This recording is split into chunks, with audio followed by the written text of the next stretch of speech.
So I was born in Dublin, and I moved to Wicklow then when I was about 15. I'm taken. I don't have kids, no, not yet. So I would have started off with the Grafton Barber in the Grafton School of Excellence, and I worked my way up. So it would have been about 7 years ago Siobhan opened the school. That's where I would have started with the Grafton Barber. So I did my 6 weeks work experience in this shop in 51, and then I went over to Lisa. So then, yeah, I came back to this store. I was working in Ginta's store as well in Greystones. There's a sense of community in the Grafton Barber, and a sense of like everybody knows everybody in the Grafton Barber, and you know, we're just a big group of well-knit friends and barbers. So I think the classic quiff will never go out of fashion, and I hope that the mushroom cut will never come back in fashion again. So my favourite to use would be the signature tonic on a customer, and to finish it off I like to use a dry look.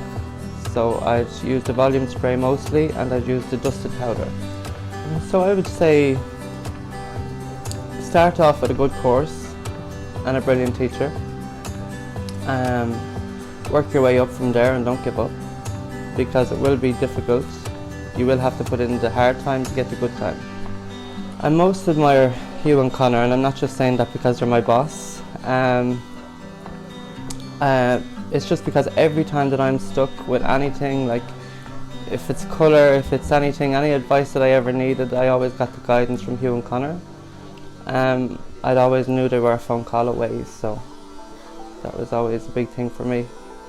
So 20 years from now, I hope to have my own. I have plans for the future with the Grafton Barber, but I don't want to disclose them so much right now. 7 AM. Ooh.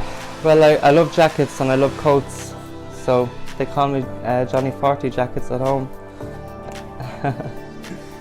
My favourite barber lunch, it starts off on a Monday with a salad, and it goes the rest of the week with a Big Mac. My favourite part of Ireland is Sligo. The picturesque views, Bradley Cooper or Johnny Depp, because they have such a great head of hair. Yeah, well, I have actually a story here from when I was working here. First started off, actually, maybe I was qualified a year, and I started off here, and there was an older guy, maybe in his 60s, with white hair, and he came in and he was like, I want pink and blue hair and a mullet, and I was like, okay. So I'm a risk taker, I'll do whatever the customer asks. So I was doing this on the customer, and Hugh rings the phone and he says, what are you doing to the customer's hair? Yeah, and I was like, well, this is what he wants. So, you know, like, that was a funny story that me and the guys still loved it, but me and the guys still have a great laugh about that in the shop, you know, because we were thinking, imagine he woke up the next morning, what he would have thought.